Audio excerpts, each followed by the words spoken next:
Bismillahirrahmanirrahim. Assalamualaikum warahmatullahi wabarakatuh.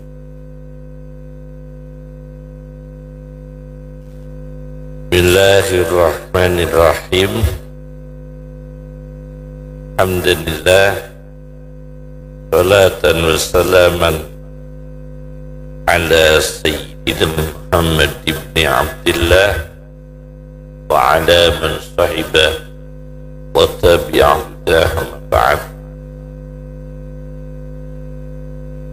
Para kiai, para ulama yang saya hormati, segenap hadirin hadirat yang dimuliakan Allah. Ini kita di bulan Ramadan. Pertama, kami akan sampaikan bahwa pada suatu ketika di Makkah itu pernah mengalami kelaparan, tidak kurang dari 7 tahun kelaparan. Mereka makan tulang, makan bangkai, bahkan makan anaknya sendiri yang sudah mati dimakan, karena kelaparan itu sangat berat. 7 tahun. Kemudian satu di antara mereka menghadap Nabi untuk didoakan segera terbebas dari krisis ini. Kemudian Nabi berdoa, lalu dikabulkan oleh Allah. Penduduk Makkah terbebas dari krisis kelaparan. Ketika kelaparan terjadi, pandangan mata mereka karena kekurangan gizi, karena tidak sehat, maka melihat langit itu seperti asap. Matanya cekung, kurang gizi, tinggal tulang-tulang. Sepertinya udara itu dilihat semua asap. Maka Al-Quran mengabadikan sejarah itu dengan surat Ad-Dukhan, surat asap. Fartaqib yauma ta'tis sama'u bidukhanin mubin. Maka tunggulah ketika hari langit tampak datang dengan membawa asap yang jelas. Bukan langitnya penuh dengan asap, tapi perasaan dan mata yang tidak sehat itu karena kelaparan. Setelah mereka terbebas dari kelaparan, kembali mereka itu pada kekufuran, kembali bermaksiat, kembali melakukan kejahatan.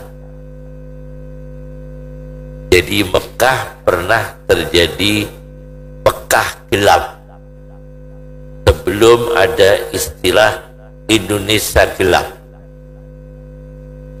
Sudah pernah ada di Mekah gelap, itu sudah ada sebelum Indonesia dikatakan Indonesia gelap. Ternyata Mekah sudah pernah dikatakan Mekah gelap sampai diabadikan surat Asab Dukhan. Ya.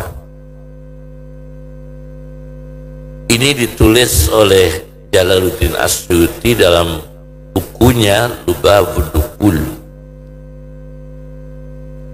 Kemudian seorang ilmuwan Islam menulis satu penelitian bernama Mawsu'ah Kalimat wa Akhwatiha fil Qur'anil Karim, sebuah penelitian besar abad 21 ini meneliti tentang bahasa kata per kata dalam Al-Quran secara tematik. Di situ saya baca bahwa kegelapan dalam Al-Quran gelap dengan redaksi dulumat gelap diulang tidak kurang dari 23 kali. Kata dulumat, kata gelap dalam Al-Quran, gelap, dulumat terulang 23 kali. Dari 23 kali itu ada kegelapan darat dan laut. Di dulumatil barri wal bahr, kegelapan darat dan kegelapan laut. Ini semua negara mengalami. Sesempurna apapun negara itu mengalami kegelapan darat dan kegelapan laut. Kenapa? Karena sebesar apapun daratan, apalagi seperti Indonesia cukup besar, meskipun geografisnya masih luas laut, tapi hampir semua negara yang luas daratannya itu banyak kegelapan. Mana negara yang luas daratannya? Kita ambil contoh Cina, kemudian India, Rusia, Kanada, Mongol, apalagi Mongol. Daratannya cukup luas, kegelapannya juga banyak. Antara teknologi, sumber daya alam, sumber daya manusia, kemudian kekuatan ekonominya tidak akan sempurna seperti cahaya yang paling sempurna di muka bumi, yakni matahari. Jadi di dulumatil barri, daratan yang masih gelap, wal bahri, laut yang masih gelap. Apalagi laut, karena ada kekuatan orang menyelam itu pada kedalaman tertentu sudah tidak diizinkan karena akan berbahaya. Dia di kedalaman tertentu sudah tidak mampu. Itu namanya kegelapan darat dan kegelapan laut. Al-Quran bicara itu. Kemudian yang kedua, Al-Quran bicara di dulumatin salas, kegelapan yang bersifat klinis, ya, yaitu orang dalam kandungan, kegelapan perut, kegelapan rahim, dan kegelapan ari-ari. Pada 3 kegelapan namanya fi dulumatin salas, 3 kegelapan, kegelapan perut, kemudian kegelapan rahim, Kemudian kegelapan apa? Hari-hari. Kita semua mengalami dalam kegelapan. Kegelapan darat kita mengalami, kegelapan laut mengalami, kegelapan perut, kegelapan rahim, kegelapan hari-hari. Ada 3. Yang ketiga dalam penelitian Al-Quran yang dilakukan dalam buku itu, yaitu kegelapan ideologi. Al-Quran bicara minat dulumat ila nur, minan nur ila dulumat, dari cahaya iman menuju gelapnya kekufuran, dari gelapnya kekufuran menuju cahaya iman. Jadi ideologi yang salah, ajaran yang salah, kepercayaan yang salah, pendirian yang salah, keyakinan yang salah, itu juga kegelapan. Namanya kegelapan ideologi, kegelapan keyakinan. Itu juga dialami sebagian manusia.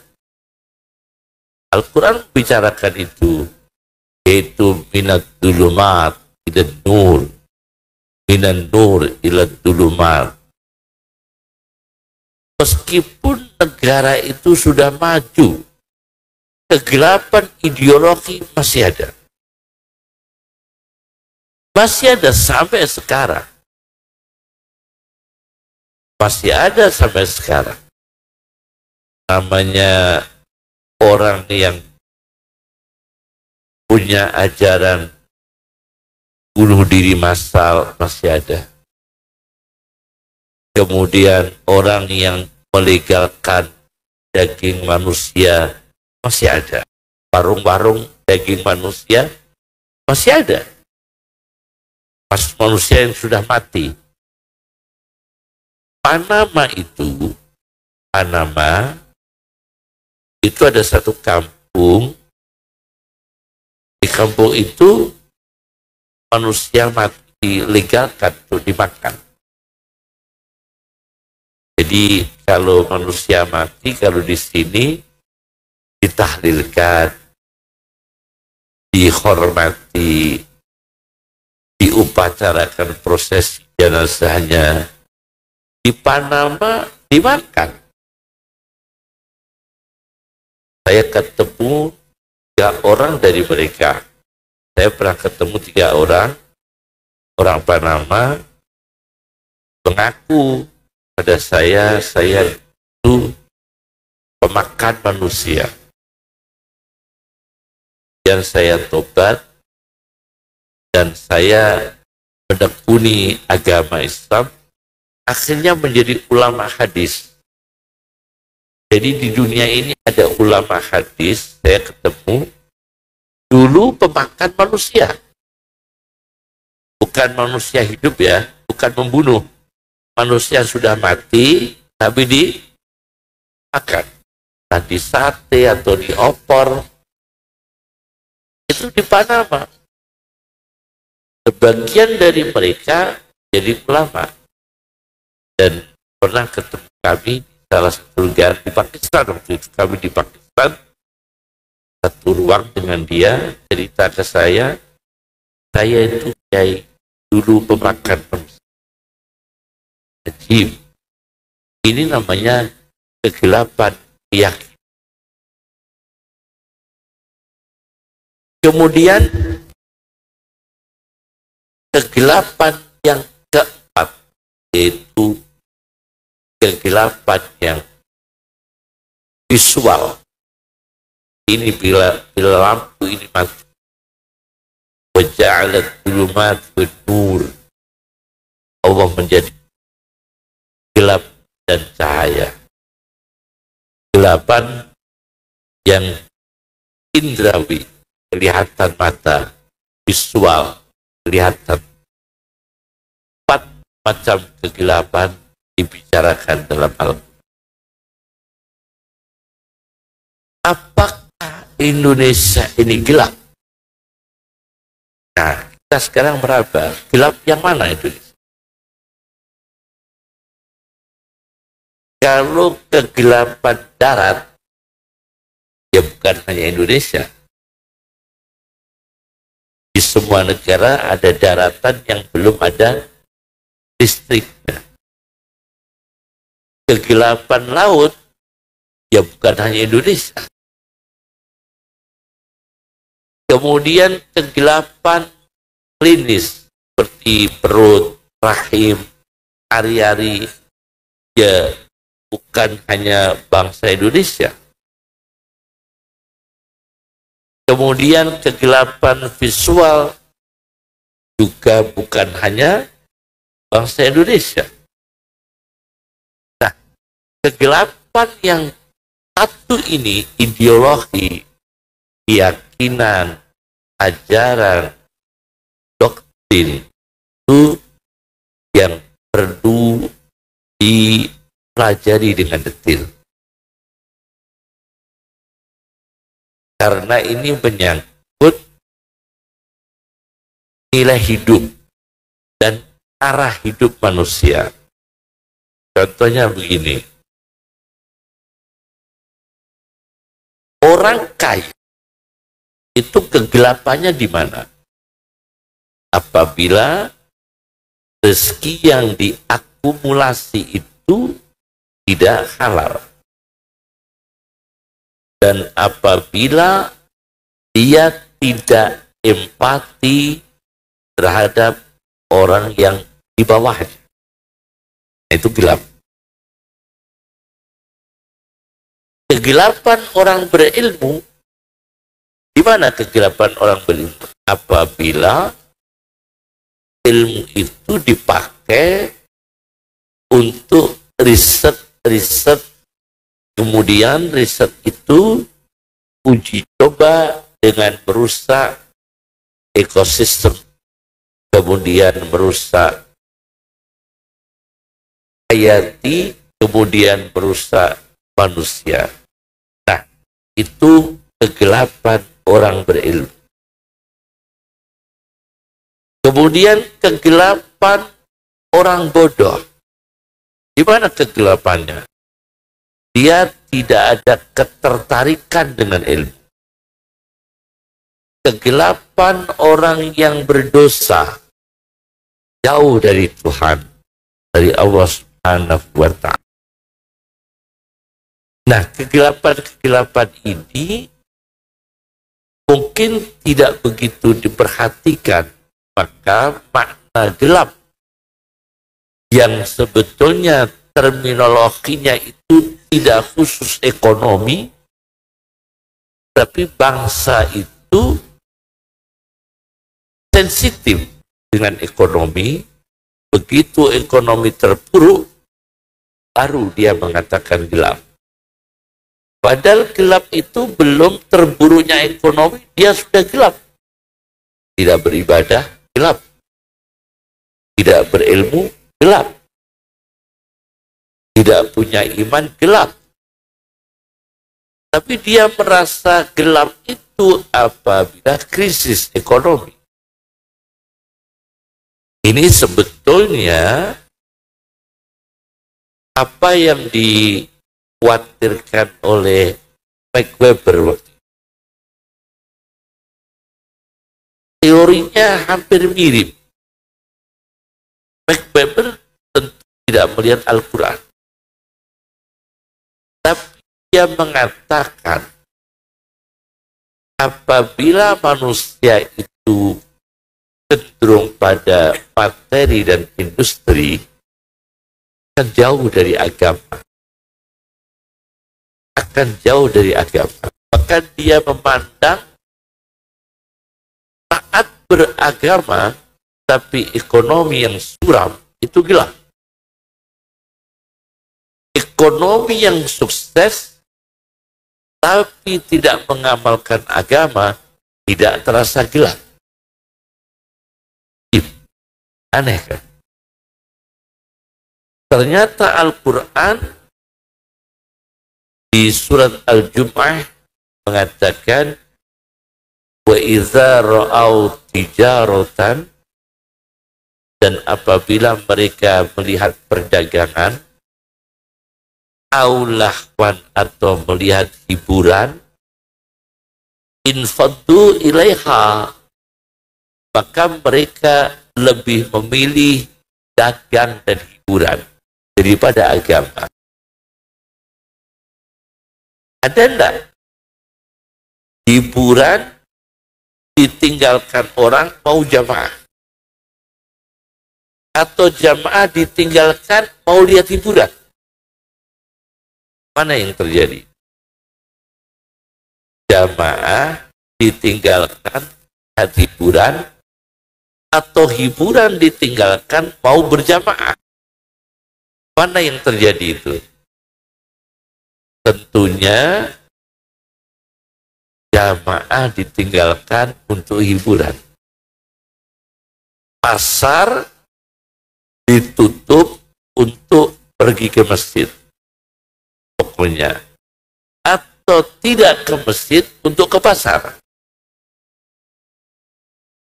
Itu kan jelas ya. Tentunya lebih banyak condong ke pasar daripada masjid. Itu teori Quran. Quran Jumat. Max Weber mengatakan industri menjauhkan agama, materi menjauhkan agama. Walau basatallahu rizqa, walau basatallahu rizqa di ibadih, jika Allah melapangkan rezeki kepada bangsa dengan penghasilan misalnya per hari itu $100, kalau Allah melapangkan rezeki kepada hambanya, bangsa, Al-Quran menangkap patologi sosialnya. Patologi sosialnya apa kata Al-Quran? La baghau, hidupnya akan banyak dosa. Al-Quran. Jika Allah melapangkan ekonomi kepada bangsa, memajukan ekonomi kepada bangsa, la baghau, akan banyak dosa. Coba ini renungkan. Bukan berarti kita tidak boleh maju dalam ekonomi, bukan begitu. Tapi Al-Quran sudah memberikan resikonya, dijelaskan. Jika uang itu melimpah, dosa tidak terbendung, banyak maksiat.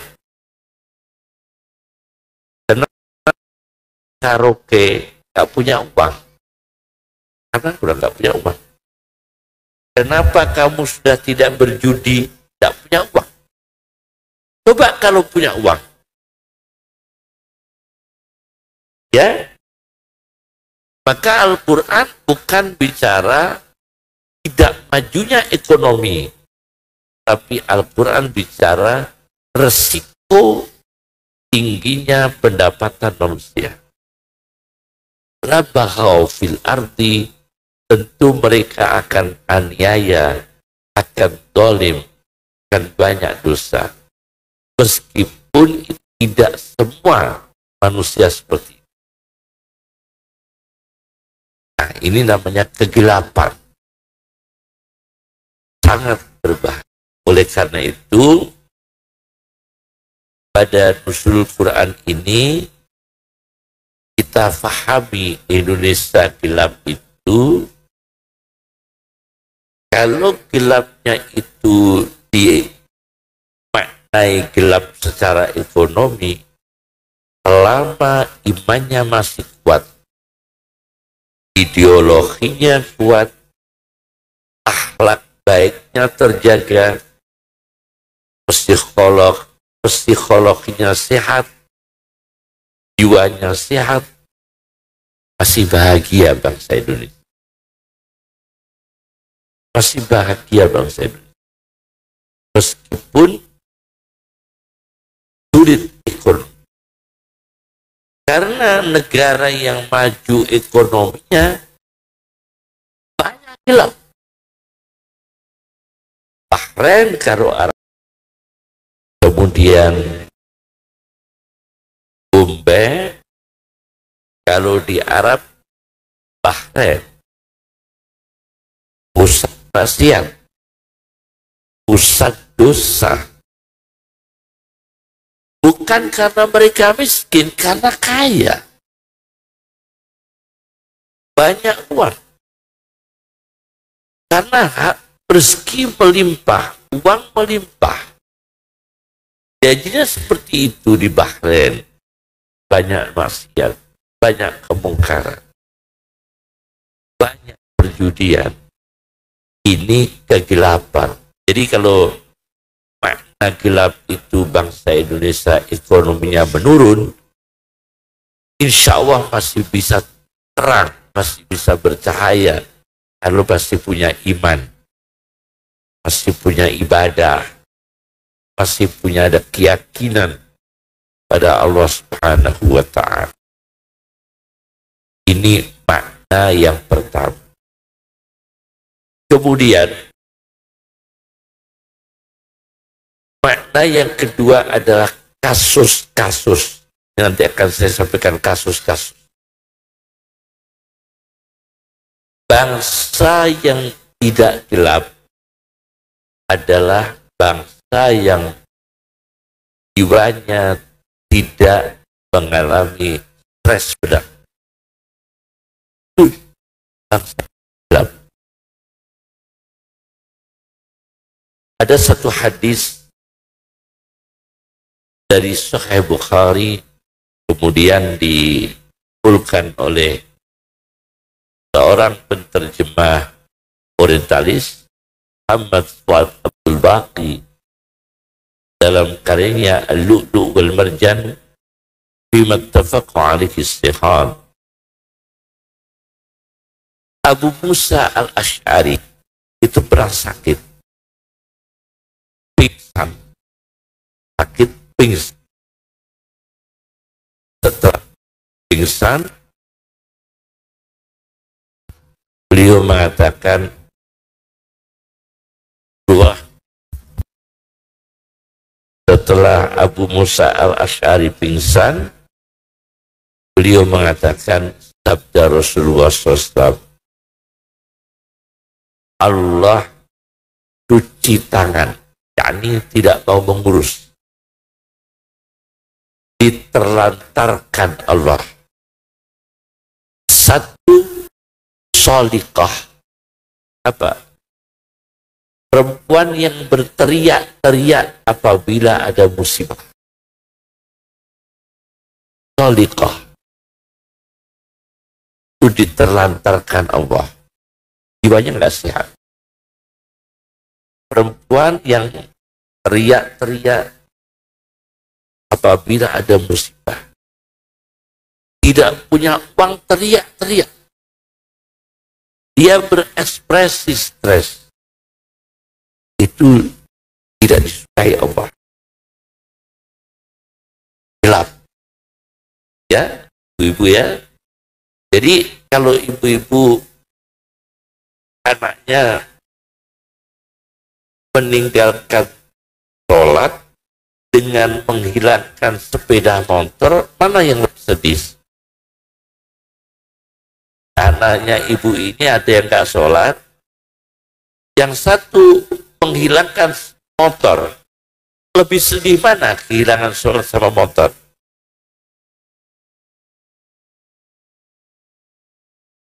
Histeris mana histerisnya ya?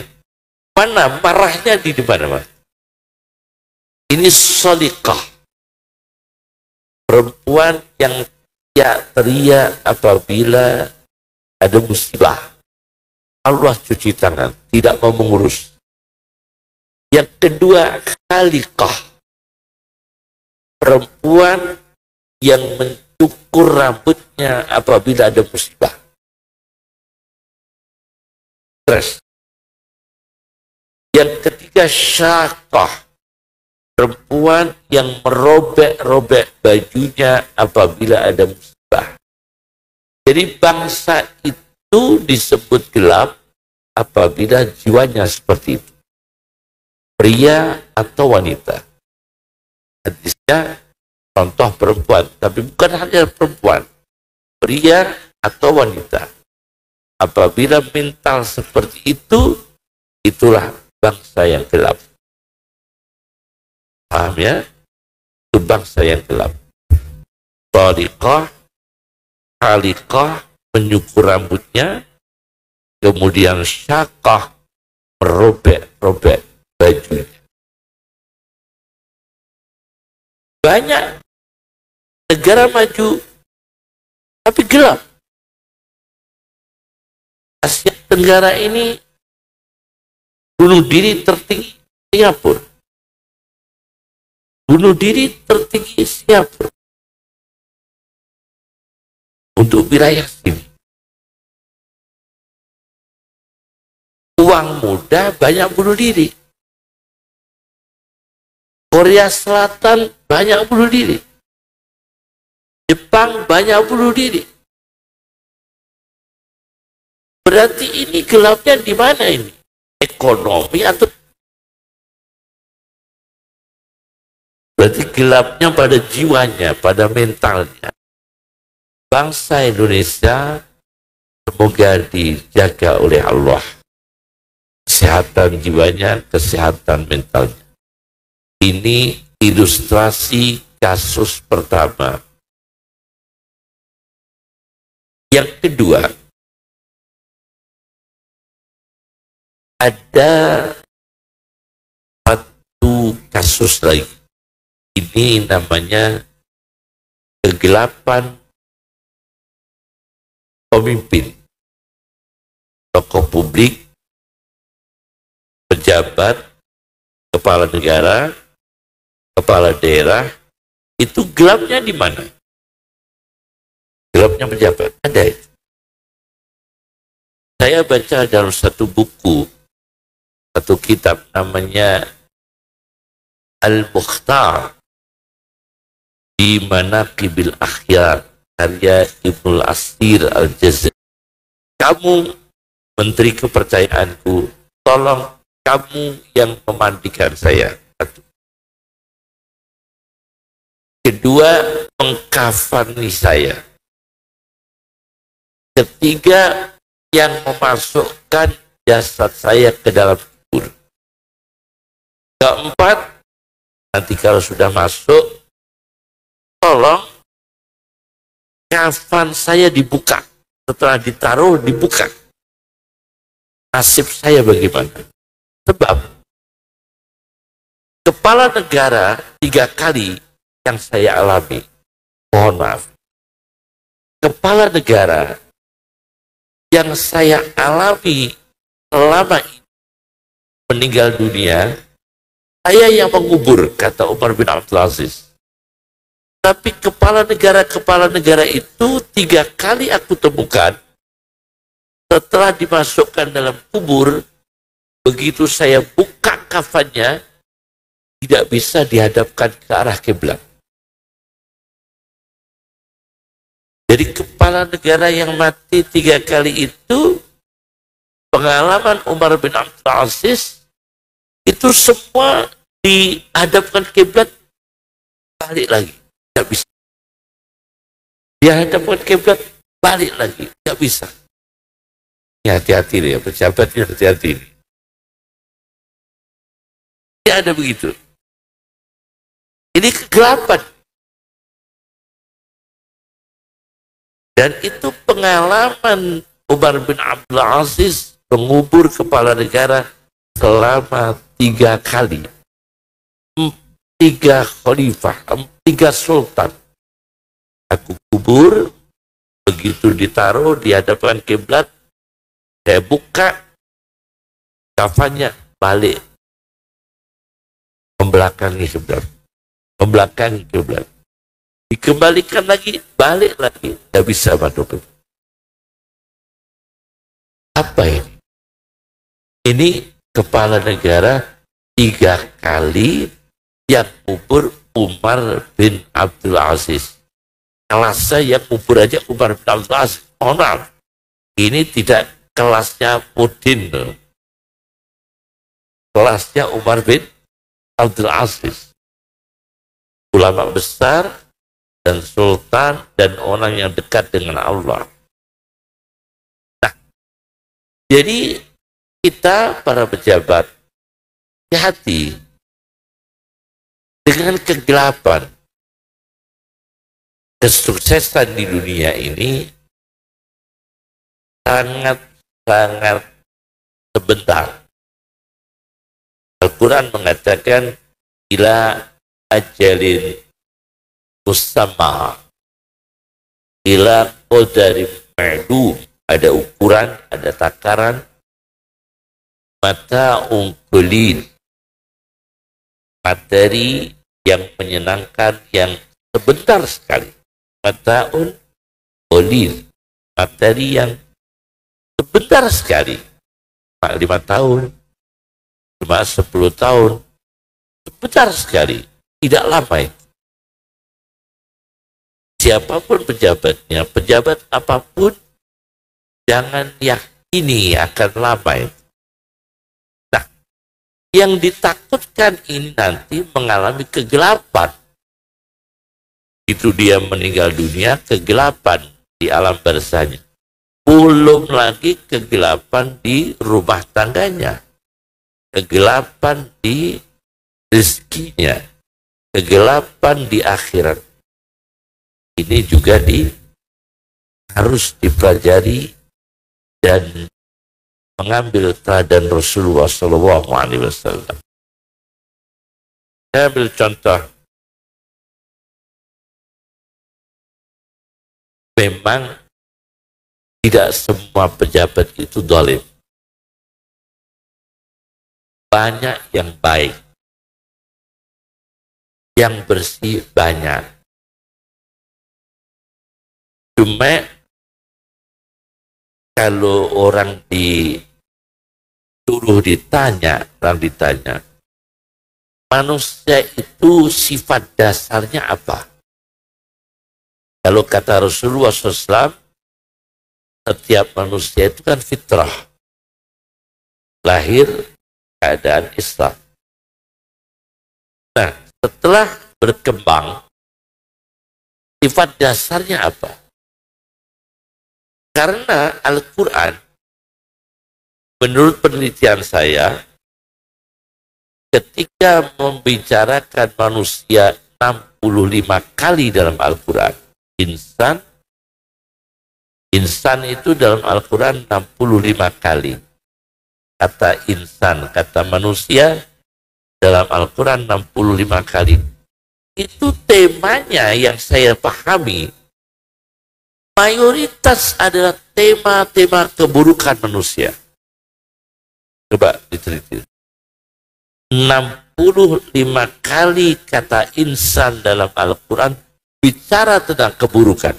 Kebanyakan. Seperti contoh, wal asri innal insana lafi khusrin. Sesungguhnya manusia tunggu dalam kerugian. Banyak kerugian. Rugi waktu.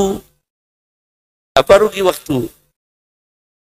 Bawanya tasbih, tapi tidak baca apa-apa karena menggunjing tetangganya. Cuma bawa tasbih. Tasbihnya diputar-putar, apalagi baru datang umroh. Baru datang umroh bawa tasbih. Ini tidak baca apa-apa, cuma ngerasani orang. Cuma tasbihnya diputar-putar. Adal. Ini kerugian. Kemudian kerugian finansial. Kerugian finansial, uang ini bisa dipakai untuk manfaat jangka panjang, tapi dihabiskan jangka pendek. Kerugian. Uang ini bisa hemat dengan ilmu, tapi bisa belanja besar dengan nafsu. Jadi ada dua. Uang itu bisa dihemat dengan ilmu, bisa belanja besar karena nafsu. Kalau dengan nafsu, uang ini belanjanya besar. Kalau dengan ilmu, belanjanya sedikit. Kalau pakai ilmu, pengeluarannya sedikit. Kalau pakai nafsu, pengeluarannya besar. Itu dicontohkan Nabi Shallallahu Alaihi Wasallam.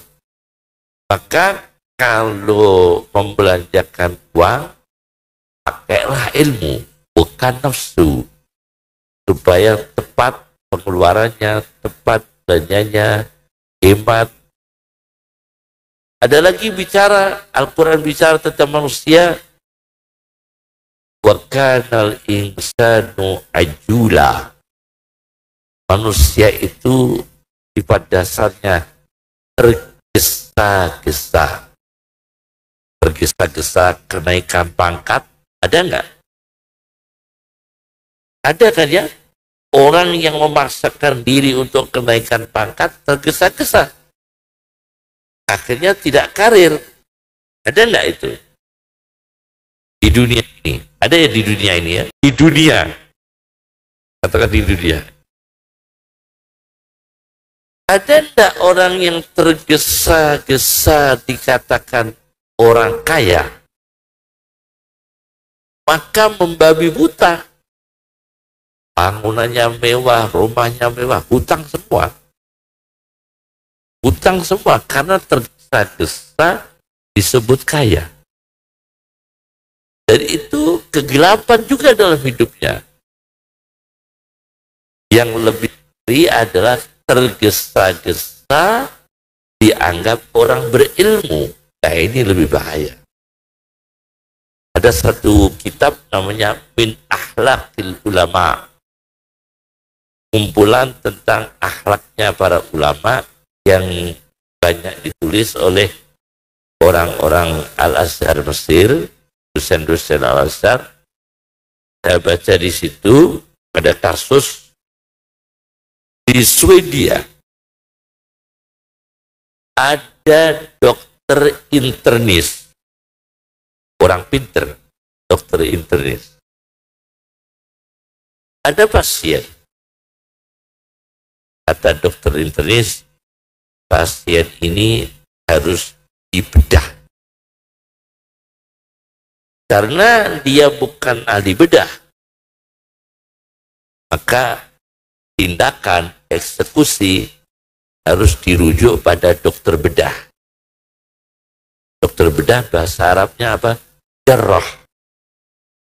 Jarrah itu dokter bedah.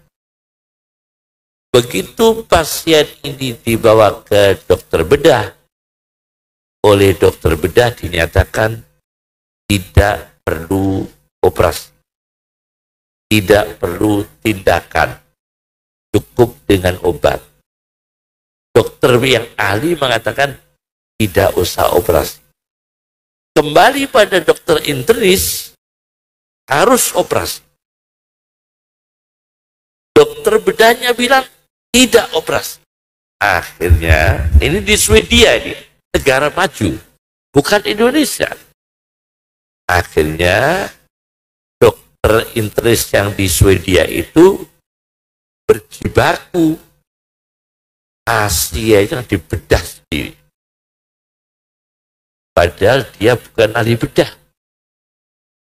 Pasiennya itu digarap sendiri, dilakukan tindakan sendiri, terus pokoknya ngawur, walhasil tidak hasil.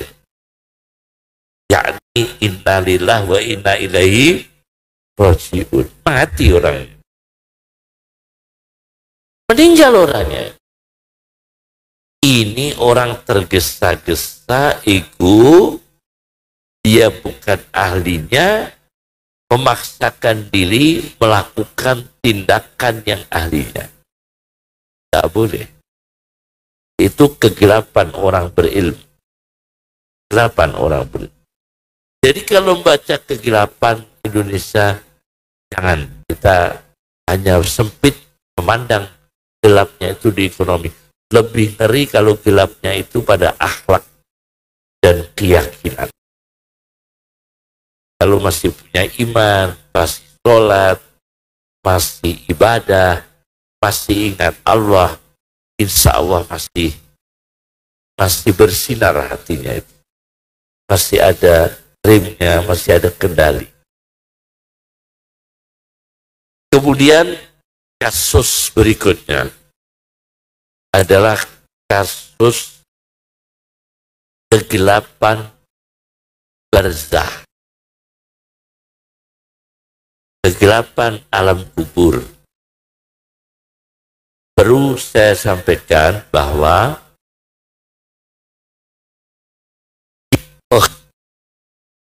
geologi itu kalau meriset bumi, geografi, geologi itu bisa.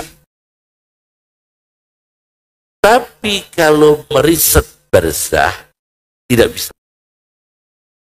Tidak bisa.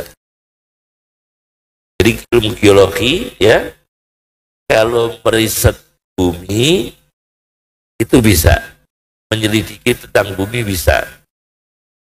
Tapi kalau menyelidiki alam barzah tidak mampu. Kenapa? Karena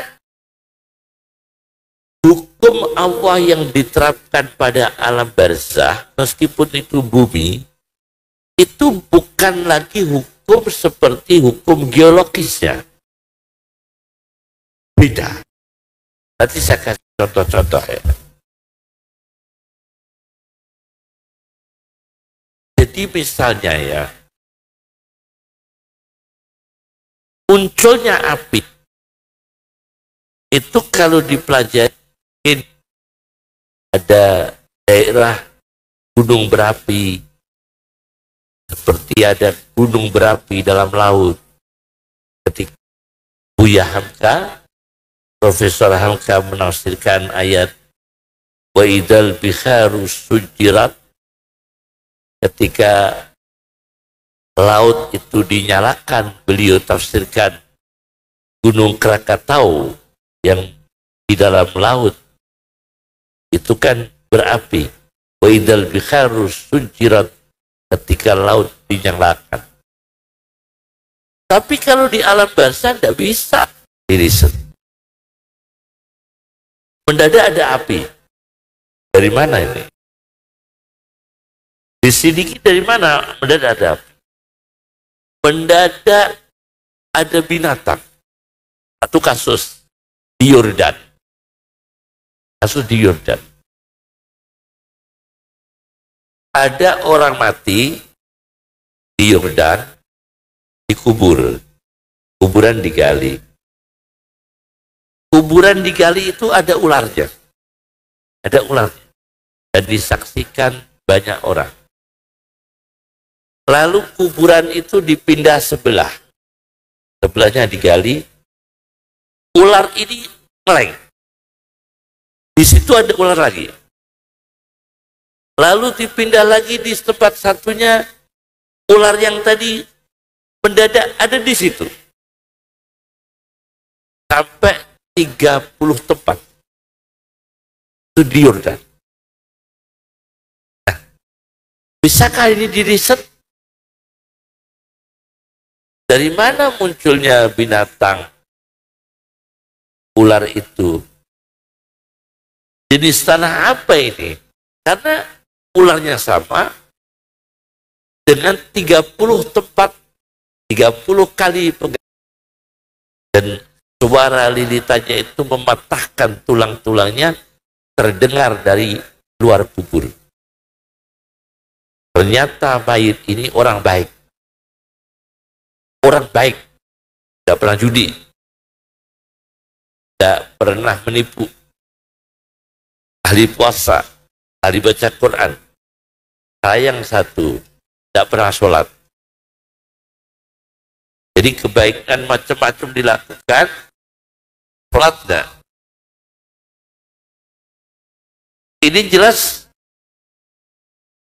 tidak bisa di riset, ini kegelapan. Kemudian ada kasus lagi, kegelapan di satu tanah lokasi ya. Ada perempuan dikubur. Saudaranya laki-laki ini ikut mengubur kakaknya perempuan itu, kakaknya atau adiknya, bakyunya atau adiknya. Begitu dikubur, setelah dikubur dia ingat dompetnya jatuh dalam kubur. Ketika mengubur saudara perempuannya itu, dia ingat, oh tadi itu dompet saya ada yang ketinggalan dalam kubur. Akhirnya matur pada ibunya, kata ibunya, ya sudah digali saja. Digali lagi, kuburannya Mbak Yumu gali neh, keduk neh, untuk mengambil apa? Dompet berisi uang. Akhirnya begitu dibongkar lagi oleh saudaranya, sudah penuh api. Kuburan itu sudah penuh dengan api. Dari mana munculnya api? Dari gas mana ya? Muncul penuh api sudah. Di dalam kuburnya sudah penuh api.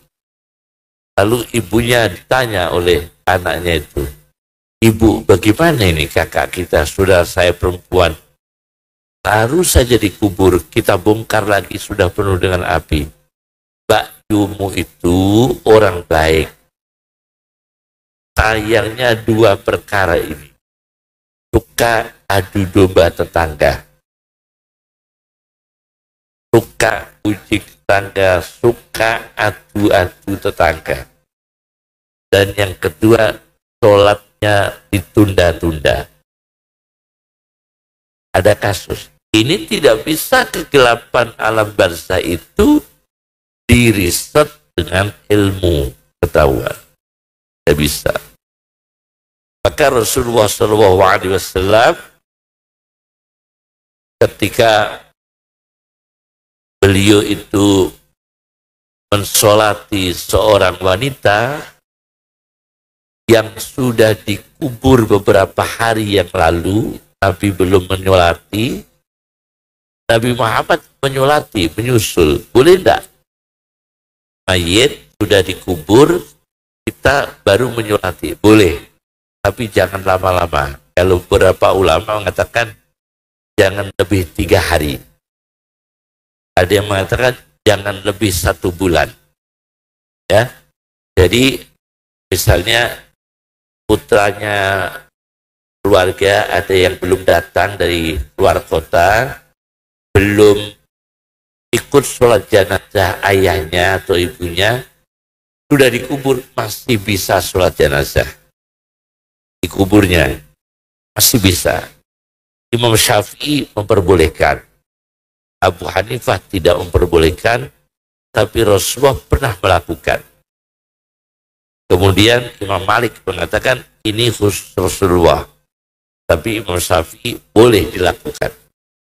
Dalam kitab Al-Faidul Bari, Syarah Sahihul Bukhari, karya Al-Ijluni, itu ada yang mengatakan maksimal 1 bulan.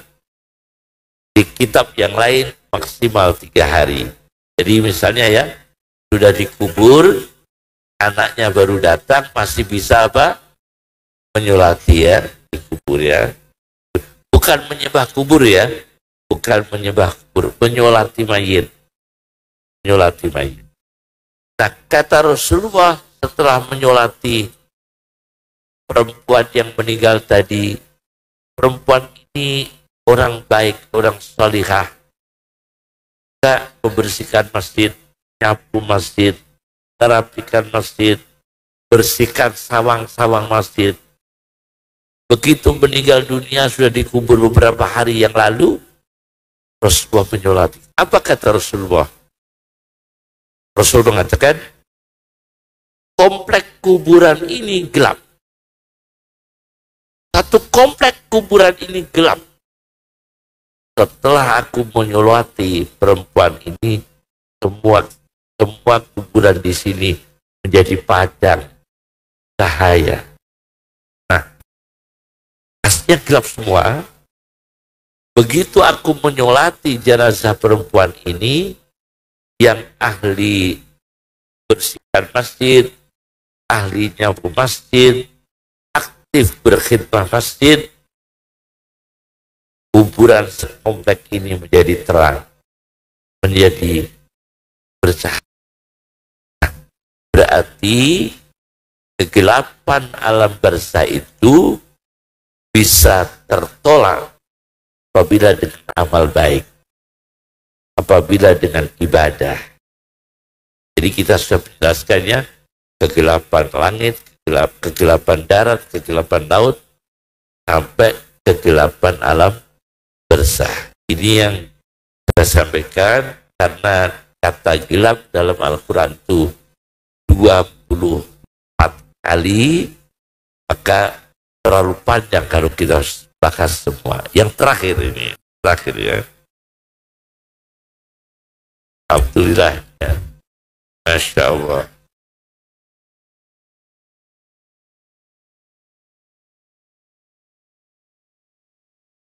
Nah, sekarang kita yang terakhir ya. Kalau ada kegelapan, doanya apa? Kita punya masalah pribadi, kita punya kesedihan sendiri-sendiri, punya problem sendiri-sendiri, punya beban sendiri-sendiri. Doanya apa untuk terbebas dari kegelapan? Al-Quran memberikan doa yang luar biasa. Wazannun, kasus Dannun, Nabi Yunus. Fanada fid dhulumati. Yunus memanggil dalam keadaan gelap, alla ilaha illa anta subhanaka inni kuntu minadh dhalimin. Itu doa supaya terbebas dari kegelapan, kegelapan hutang, kegelapan ekonomi, kegelapan rezeki, kegelapan kebodohan, kegelapan rumah tangga, apa saja, kegelapan kesehatan. Alla ilaha illa anta subhanaka inni kuntu minadh dhalimin. Sesungguhnya tidak ada Tuhan kecuali Engkau ya Allah yang sah disembah. Maha suci Engkau. Sungguh kami ini termasuk orang yang zalim, yang aniaya, merasa diri kita ini sering melakukan kedoliman. Inni kuntu minadh dhalimin. Karena kedoliman itu gelap. Nah, doa ini kita amalkan. Alla ilaha illa anta subhanaka inni kuntu minadh dhalimin. Itu supaya terbebas dari kegelapan.